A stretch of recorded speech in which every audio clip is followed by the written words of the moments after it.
afternoon. Welcome to the Inside Job podcast with Nate. Thank you for joining us. This afternoon, I have the beautiful, if I mispronounce this, just poke me. I'll pronounce it. She's going to introduce herself. Repronounce it. Yeah, let me introduce myself. Yes. Who do we have today? Marisol Solarte-Erlacher. Okay, there you go. Now say it 3 times. First person who could say it 3 times fast, I'll send you a gift. No, welcome. Thank you. Welcome. Thank you for coming. Yeah, thank you for having me. I'm so excited to be here with you. Yes, thank you. So we just gonna jump right in it. You know, we it usually goes for about 45 minutes, and before you know it, we're deep in it, and we only got like 2 minutes left, so we're not going to waste no time. Okay, let's get deep. I love it. That's my favorite thing, is to get deep fast. Yes. So I wrote down several things. You are a LPC. I am. Correct. You also have a consulting business. You have a podcast called Resilience and Resistance, which I absolutely love. We're going to talk about that a little bit. And then, so you're a trauma specialist, right? Okay, so we're going to dig into a little bit of all of that. Yeah. We got time today, y'all. I'm here for it. Yes. So, how long have you been in the field of trauma therapy and all of that? Yeah, so it's been 20 years. So I graduated with my master's in counseling in 2004. Okay. And immediately started in the field. I had my first clinical job before I even graduated, which was wild. Yes. But it was really my dream job. Okay. And I worked at a rape crisis center, which was the Rape Assistance and Awareness Program, which is now the Blue Bench. Okay.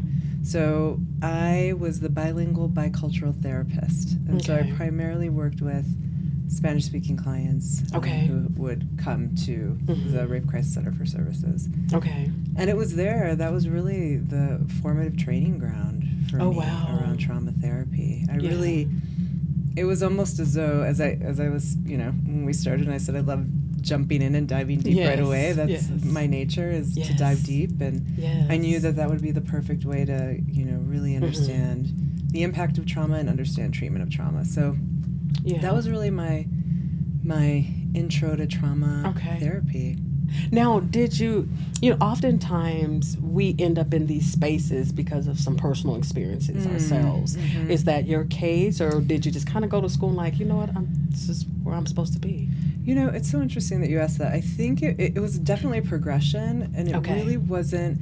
I will say, I think now, with a lot more personal reflection, there probably is a thread that led me to that. Okay. But really and truly, my progression, when I graduated from high school, I really wanted to be an English teacher. Okay. And the English teacher who really inspired me told me not to become an English teacher. What an inspiration. Yeah, he was like, you're never going to make any money. It's a terrible profession. Don't do it. Okay. And then I had several very interesting life changing trajectories when I graduated from high school, and really decided that I wanted to work with young people in community. I felt like I really connected with adolescents and really understood who they were, and so I really thought that would be my path. And kind of as I progressed through school, I didn't really think I would be a therapist in clinical practice. I thought, I'll just work in a nonprofit, I'll work in community, and that'll be my service. And when I was in undergraduate, my professor and advisor said, you should become a therapist because you're really talented. And that kind of shaped the trajectory of the next 20 years of my life. It was just that one moment in time. But all that being said is that I'm the oldest parentified, over-responsible daughter in a Latinx family. So I love... That part too, yes. I love telling people what to do with their lives. So I always say I slipped into the right profession. Yeah. Like, people come to me as an authority, and I tell them what to do. Yeah. We kind of like that role, too, don't we? I love it. Yeah. I try to deny it sometimes, like, I'm not that bossy. I'm not bossy. I'm just a little assertive. I just, Oh, no. I love being in control of being bossy. Yeah. Well, there's nothing wrong with that, especially when you have the wisdom that you're given. It's not just a ego thing. It's not just I'm the boss whippersnapper, Right. There's actually a purpose that it comes with. Yeah, and I will say, I mean, I say that jokingly, but I don't tell clients what to do. I think obviously. with trauma treatment, it really is about, I'm of the mind that I help facilitate people's ability to heal themselves, because I do believe that the brain has the capacity to heal itself, that we all have that internally. Mm-hmm. So I feel like I'm more of a facilitator of that process than I am a person who has authority. I think I'm, just through my training and through my study and through my own personal experience, I know that we all have the capacity to heal. Yes. I like that, facilitator. I like that word. Yeah. I should put that on my business card. You should. No more trauma therapy. Right. Because you know what, people tend to shy away from or move away from therapists and counselors and things like that. Like, I'm not seeing no therapist. But what about what you see a facilitator? A healing facilitator. That's what I do. Yeah. I like it. I think we're onto something. Yeah. Okay. I'm here for it. Yeah. I like that. I like that. I like your start and I like your story with that. So how did you get to the podcast? Oh, that's such an interesting story too. So it was in 2020. The beginning of 2020, that I decided that I wanted to do that. I wish I could say I remember the impetus, like what exactly it was, but I think it was primarily this feeling that for most women of color, we don't have platforms where we get to tell our stories. And we don't have a platform where it's really about who we are in the world in terms of and how we got there in terms of our whatever we define success as. So I think that was really the, I'd been mulling over that for a while and thought, oh, this would be fun.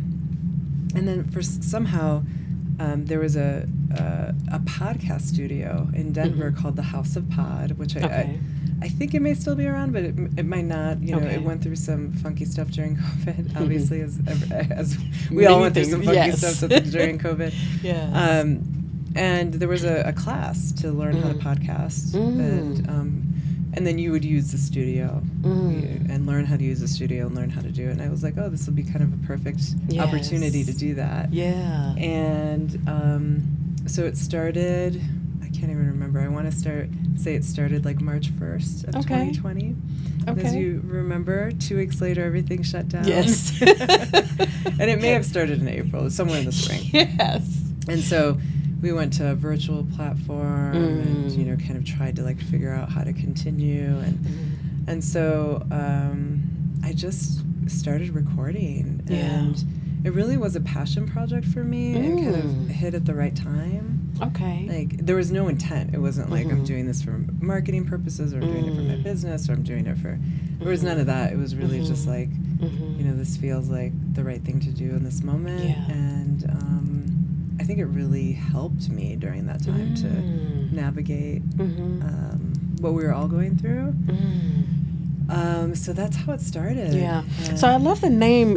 It's resilience and resistance. Yeah. What made you think of that to name? It's a great story because all my friends are like, some of my friends are like, this is just a strange name. How did you do that? I actually love it. I was like, because it means something, but I'm going to listen. Yeah. So I'll tell you what it means for me. Because I was hoping that if people would like project whatever they want onto the name. Yes. So I think that part of it is really talking about resilience, and I truly believe that BIPOC women are some of the most resilient individuals.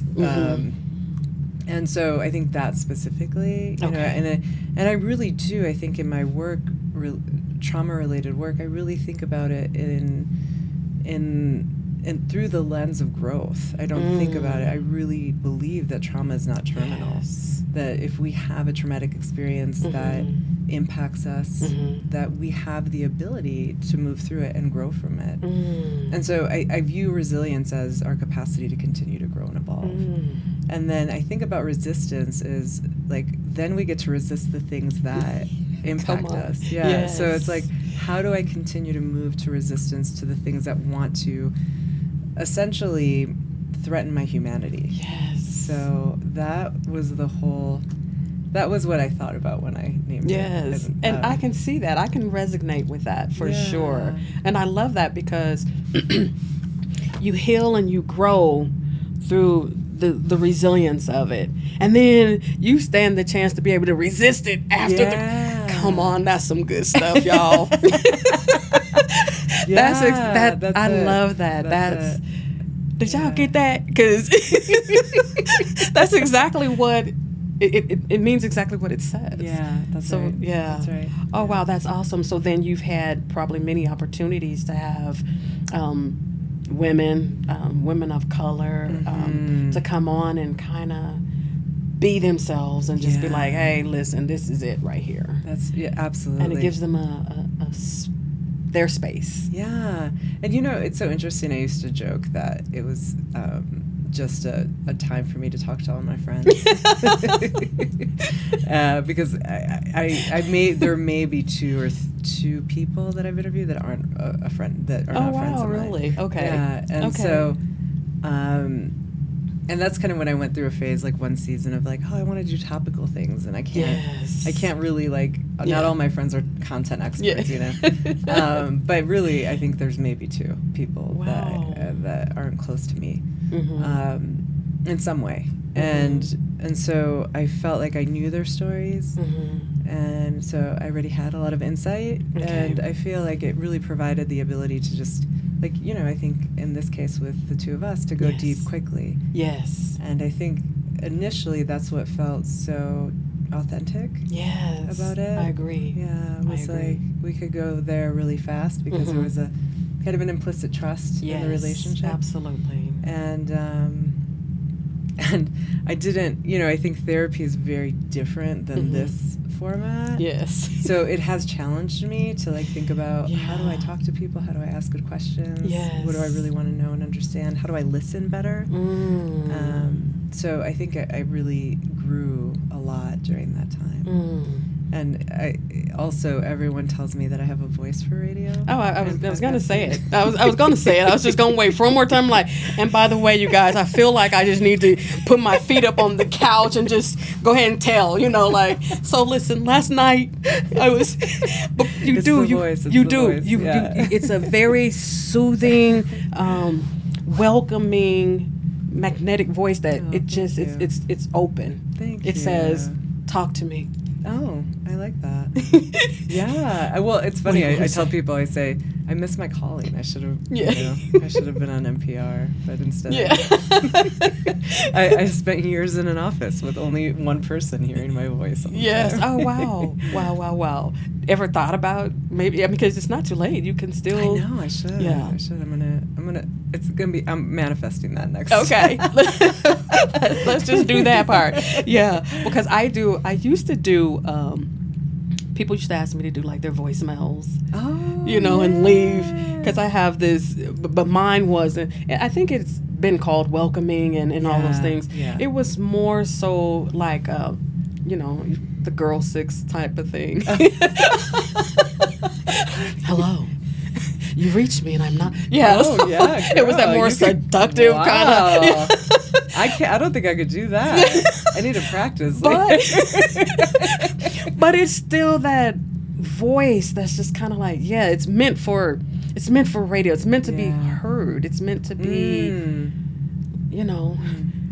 I'm going to tell you everything. Oh, I love that. Yes. And it's interesting because I just had someone not critique my voice, but say, you don't have an assertive voice, which I thought was very interesting. I think that was the critique. It wasn't said directly that way. Yes. But I don't mind it because I feel like I can, I think, So when you do, or if you do get, upset or whatever, is it just same? Oh, it just goes down. It goes down like a one octave, more? maybe. Really? Yeah, like it gets a little bit more. But it doesn't go way up. Oh, it doesn't go up. No. What the heck? No, it gets like more guttural. Oh wow! Yeah, my laugh is the only one thing that goes up. Wow! And so do you mind? Do you have children? I do. I have one son. One son. So is it the same with him, or how old is your son? Oh yeah, he's 15. He's 15. Yeah. Oh, okay. Yeah. So it stays. It doesn't. Yeah, it pretty much stays the same. Wow. But yeah, I'm not a screamer. I'm not. No. No, I'm a very much like, ooh, I get stern, and he knows. Then he's okay. Like, back so up. it's the firmness still, but it's still there. It's just like, I said, don't do that, and I meant it. It's like, don't mess with me. Yeah. Yeah, I go wade in, and I'm just like dug in. Yeah. Yes. I don't go. I don't get. And it's always been like that, even with your siblings and at home. It's just like that. Well, I don't. That's such a great question. I think I was just actually thinking about this morning. My parents were very young when I was born. Okay. My dad was 17 and my mom was 16. Okay. So it's very interesting. Like, my family has a very interesting journey. Okay. But my dad was definitely one who was like maybe similar to myself. Oh, wow. I was thinking about how the ways that he and I are very similar. But also, like, he got the stern face, like, like side eye, like, don't mess with me, and you're like, okay, I'm not going to do that, you know? Yes. But no one was really a screamer, but, it was definitely, they had a heavy hand, Wow. You know what, that's interesting you say that, because as you were saying that, I was thinking about, like, my own mother, and then growing up in the environment that I grew up in. My mom didn't play at all. Yeah. And I wouldn't say she was a screamer, but her assertiveness wasn't low. Yeah. It wasn't like, Tay, I said, Right, yeah, grit your teeth. Yes. First of all, she could give you the look, and it's just like, okay, I'm done, because I already know what that looks like. Right. Yeah. When you get the look, you're like, don't mess around. But to hear that, you came up in an environment where it was subdued, where it wasn't that, and then this is who you are now. Are your siblings the same? Oh gosh, no, we're all pretty different. Okay. Yeah, I have 4 siblings. Okay. So there are 5 of us. 2 from my parents who are all biological siblings, and then I have 2 half siblings. Okay. And it always feels weird saying that, because I don't consider them half of course, siblings. I understand that. I consider them siblings, but yes. So we all have very different personalities, I think. Wow. Yeah, okay. We're not. I don't think any of us would say that we're like the other. Yes. Maybe there's some pieces of our personality that are different, but we're very different. Yes. Okay. Yeah. Okay. So I wouldn't say that they're. My sister is much more. She's gonna kill me if she doesn't. I'm not gonna tell her what's coming out. She gets mad when I say things on podcasts. Yeah, does she? She's resentful. She's gonna get so mad at me. No, but she's much more like emotive than me. Yeah. Okay. Yeah. And my brother is probably much more. He's a little bit more low key. Yeah. Wow, that's interesting. Little side note there. That's pretty interesting. But you from a screaming family? Yeah. So he gonna get with you the most. No screamers. Yeah. And I think I had to work on a lot. I mean, being a parent, I think, is from my perspective, I think is the child is it's the human form of your own understanding of yourself. It's like a mirror to yourself. And so I feel like my son has taught me a lot about who I am. Oh wow. And has made me really, have to reflect and look deep.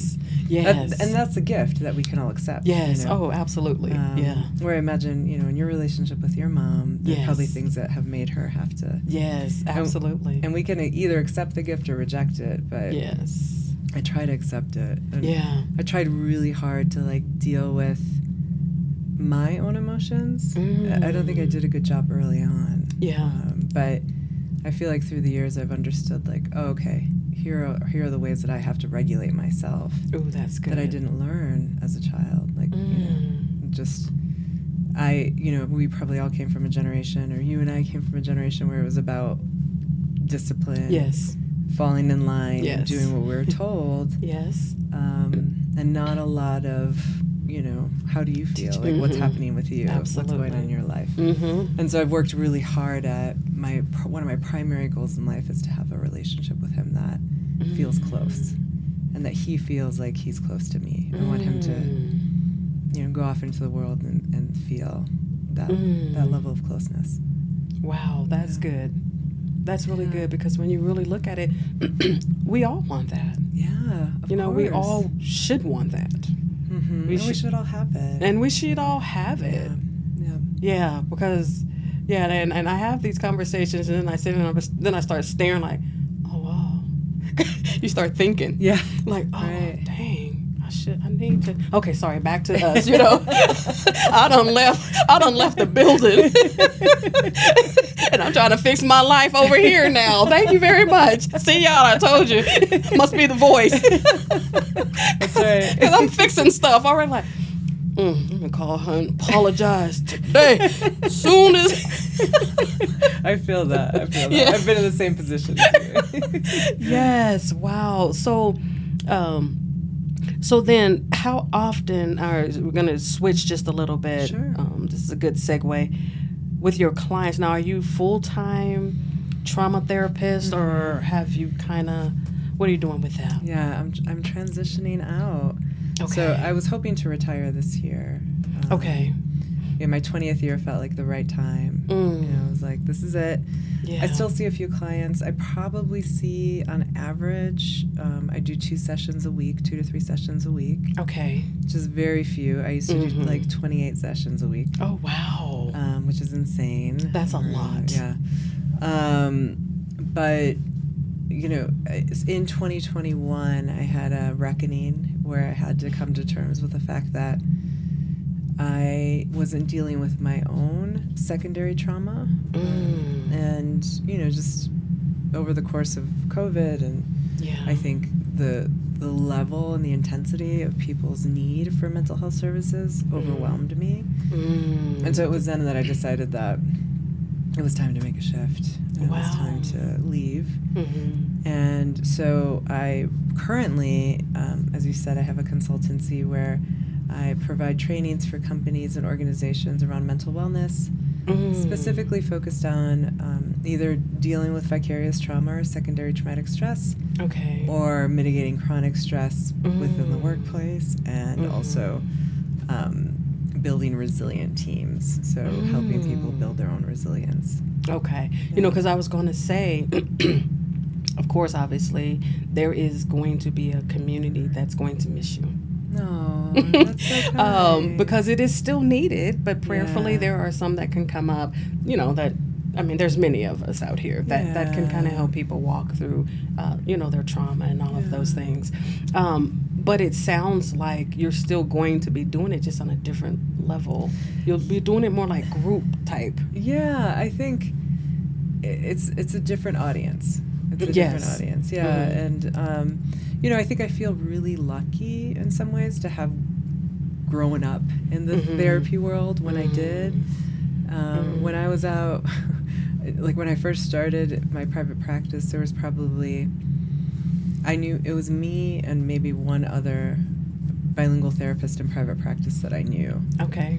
Now, it's like the proliferation of like bilingual therapists in our community is, it's been growing over the past 20 years. And I feel like the way that the trauma field also has expanded in knowledge and the way that we work with clients. And so I feel really lucky to have grown up in that way, to grow up in the field. Yes. And I just feel I have a different offering. I have a different way of, there's this opportunity to be different in the world. And I think focus on taking care of myself a little bit more. I like that. This field, even though there is a heart of servitude where you're helping people, and that feels great to be able to do that. But on the other side of that, it can be taxing. Oh, absolutely. I think, we as human beings have this beautiful ability to connect. Yes. And to, like, see each other, and to, our brains are actually, like, wiring together. And I think that's it's beautiful to experience that, to have been witness to other people's healing, but it's not easy. My primary focus has been working with adults who have experienced childhood sexual abuse and sexual assault, some form of sexual violence in their lives, and that is a very deep pain. Yes, ma'am. Yeah. And I think people, I think survivors have to, for many of them, into adulthood, have lived with that pain alone. Yes. And so it takes the intensity of the work. It's so rewarding, but it's a lot. Yeah. And I think that for myself, I think I thought I was taking care of myself, and I was blind to some things. I wasn't taking as good care of myself as I should have been during the past 20 years. Oh, that is so good. Yeah, so I'm committed to that now. Oh, wow. Well, congratulations on that. Thank you. Because we do, first of all, it starts with yourself anyway. You can't give out to someone when you're not together yourself. It is going to be a hard, you can do it, but it's not going to be authentic. You may not even really be making a difference. Right. Yeah, because I think my wellness translates to other people's wellness. Yeah, absolutely. Yeah. And so, so I'm super excited about this phase of my life. Okay, good. So before we go into this next phase of what you're in, so I gave you the book. Did you get a chance to peek in there a little bit? I skimmed it. I was like going through. I thought I love the way that you make the chapters you segment the chapters and then you have your kind of devotional prayer at the end. Yes. So then you've seen that there's that sexual trauma in there, right? Yeah. So, and I only bring this up because you touch on it just a little bit. The work that had to go into, and still, if I'm being honest, I'm thinking like I probably have worn my therapist out. They're probably like, I need a break. Like, I'm going to have to go start a consultancy now. I'm sort of like, dang, did I do that? It is a deep pain. It is. And it affects a lot of areas of your life. It really does. It's hard. Yeah, it is absolutely some of the deepest pain and deepest work. And I think I think what people don't understand is it's so layered. Come on. And part of it is that most of the time the perpetrators are people that are known to us, who are in our families, and who were meant to protect us. Yes. And that in itself fundamentally is earth-shattering for, a child. Yes. And to have to understand and make sense of that pain on your own is just impossible. Right.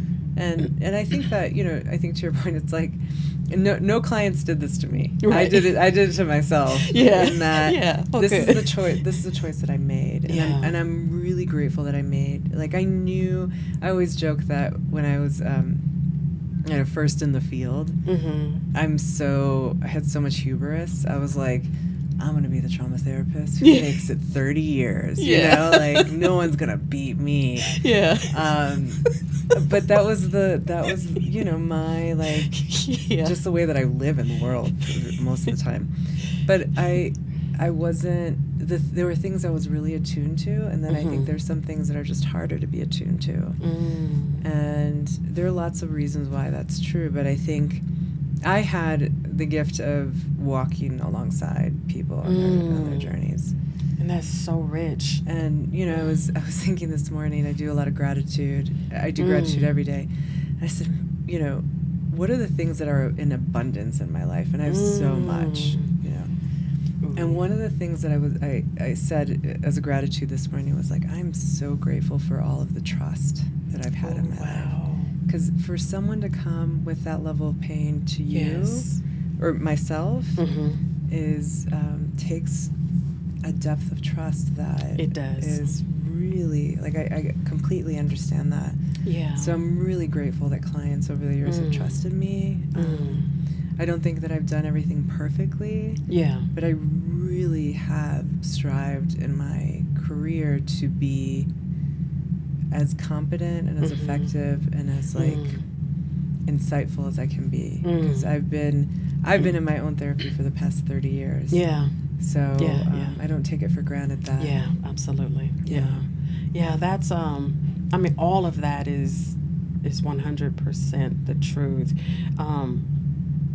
And when people do come to you and trust you with such a hard thing, it shouldn't be taken lightly. Right. Absolutely. Because there have been people who, I've trusted and you go to, and then they kind of use it. Right, exactly. Again, and that doesn't feel good. That just like re-traumatizes people who have already dealt with that type of trauma already. So I'm coming to you as a protector, and you're supposed to help me through this, and you want me to, lift up my skirt, or you're going to rub on my leg, like, what? Yeah. So that it does, that trust goes a long, long way, and it helps tremendously with the healing process. Yeah. I always tell people who are looking for therapists, and they're like, I want someone who does this and specializes in this and does this thing. And I always tell people that it's, all the research bears out that it's not what kind of therapy your therapist does. It's about the relationship. And it's about the trust that's built and the level of safety that people feel in the presence of another person. It doesn't really matter the therapy. It's how you feel in that relationship, because it's the relationship that's healing. And relationships are the thing that fundamentally heal all of us. Pin that. Sorry. She's like, what? Well, who got a pen? No. Like, I get it. Pin that, because that, it's about the relationship. That's right. Yeah, it's about the relationship. And we all felt it outside of therapy, that we have relationships that come into our lives, and for some reason or another, based on the level of trust or how we feel seen and understood, that's so the thing that heals us. Man, that's so good. That's good. Thank you for sharing that. Wow. I mean, and I can just see, like I said, my head is going. It's going off up in there. Because I can relate. Yeah. And so you just kind of be thinking like, oh man, wow, yeah, that's some truth right there. Because I remember, you just, good stuff. All right, so now you're going into the consulting world where you're building the resilience teams and people versus, do you look at it like, instead of them coming to you, you're kind of you're doing it a step ahead before it gets to a therapist type of thing, right? That's such a good question. Yeah, I think it kind of depends on where people are. I've gone into some organizations where it's like we're kind of at a critical state where people are like, I can't keep working like this, so it feels like I'm triaging, trying to figure out what to do. And then there's some companies that are just very healthy, and they bring me in to just like, hey, we want to just make sure we're good and keep doing good. So it really depends. I think that every system, like systems are functional and dysfunctional, Yes. And what you put into it is going to be what you get out. Absolutely. And so, it's always different for every company, every organization that I work with. Yeah. So now, how long have you been doing the consulting piece? Oh, well, I started to like dip my toe into it in 2021. Okay. Once I kind of had my reckoning, I would say when I had my mini nervous breakdown, and then I did a strategic plan to kind of figure out what I wanted to do with the business. Then, kind of tried to figure out what that was in 21, probably spring and until the end of the year. And then in 22, really tried to like build out what is this going to be? And so it's been about 2 years. Okay. Yeah. And, it's, building a business is no joke. It's not. It's no joke. I've done it twice. Yeah. This is my third. Well, I did built my practice. Then I had to close it down because my husband became ill, and I had to take care of him full time, and then rebuilt it, and then now I'm doing it again. And, so it takes time, and it does take time. A lot of consistency and persistence. Which you have. Oh, thank you. I hope so. Some days I don't feel like I understand that, right? I'm like, sometimes I'm like, can I get just a job? Can someone pay for my health insurance, please? Yes, that part, because you need 2 jobs just to pay for health insurance. That's my goal every month. Pay for my health insurance. Yeah. Wow, interesting. So, do you have a preference? Like, do you like this better? Or is it not really? That's a good question. So I, apart from just doing the trainings, I also am doing some public speaking. We talked a little bit about that. Yes, we did. And that's where I feel like I'm supposed to be. In the public speaking. Yeah, I can see that. Which is really interesting because I'm an introvert by nature, and part of it is like, being a therapist is an introvert stream because I can have one conversation over and over and over again, or like a conversation with one person. But being on stage is where I feel like I'm in some kind of like flow that I love that feeling. I felt that in the therapy room where I'm like, oh yeah, I'm like in this flow. Yes. But it's different. Yeah. And I feel like I am meant to use my voice in a different way in this time of my life. So yeah, I feel like that's the thing I'm supposed to do at this stage. Okay. I don't know if I like it better. I think I like what I've always loved about being a business owner, a small business owner, is that it challenges me to grow. Because like the podcast name, I do think that like owning a business is an inside job. Yes. Because it's all about what's happening inside of you. Absolutely. And so it forces me to have to look inside all the time. And so that's what I love about it. But then some days I'm like, I don't want to look inside anymore. I just want someone to deposit somebody in my bank and then move along. Yes. Keep it moving. That no more. Yes. One time I heard Oprah say she'd wake up in the morning and be like, Jesus, I've learned all the lessons I need to learn. Listen, I don't need to learn anything new today. Yes, I can second that, third, fourth, and fifth that. So some days I feel that way. I'm like, I got nothing else to learn. Yeah.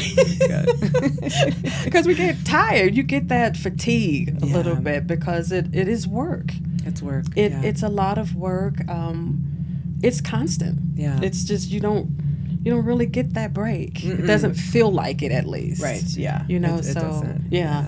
I think I was probably saying it maybe a couple of weeks ago, and I said, I'm done with the trials. Did I not pass the last time? Because why is this stuff still, do you have to keep testing me out? Didn't I prove myself already? Like, it's so true. Absolutely. Like, I'm tired of being tested. I feel like at that time I was like, I'm fighting it's just a fight, just trying to just fight. I'm like, can you just deposit some money into my account and let me just kick my feet up? Exactly. Let's just find that part of life. Yes. The money flows in and I don't have to learn anything from it. Yes. What are the lessons here? Like, enough. It's so true. Yeah. That's interesting. I think that I hear a lot of myself in your journey. Yeah. I too, no one believes it, but I'm an introvert. Yeah. They don't think so. Right. Because I do like the social. I do like the communication. I do like the relationships. Right. I like relationships. But I'm good if it's just me and your relationship and we're just good. I'm good there. Take me out into a crowd. I'm different. Yeah. I'm gonna be like, oh man, this is definitely gonna test my fortitude because I'm not. I am an introvert. Yeah. By nature. I get that. Yeah. But yet, put me in front of someone where I'm doing my speaking engagements and I love it. Yeah.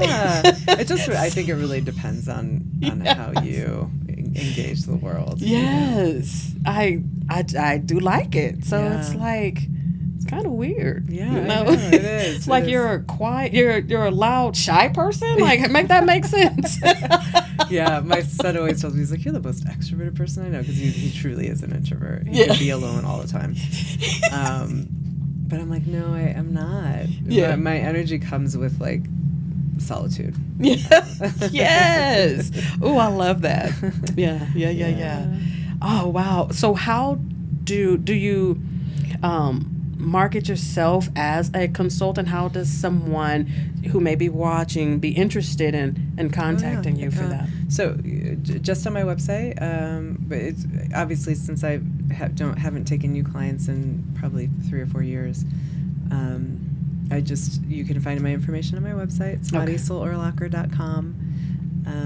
You can also find me on LinkedIn. I do have a newsletter and content that I put on LinkedIn. Okay. That's been a journey. LinkedIn has been a journey. Has it? Oh my gosh, yeah. Yeah, I feel like, all platforms feel the same, but I feel like I'm learning a lot about that platform specifically. Yeah. Really? Yeah. I'm gonna have to dig into that. I'm not a social media platform type person, but I've had to for my business and businesses and things like that. And that's one that I haven't really tapped into. I do have a LinkedIn, but I haven't. So I'm gonna go on and I'm gonna find you. Well, I can help you on that journey. So just let me know if you have questions. Absolutely. So we will definitely.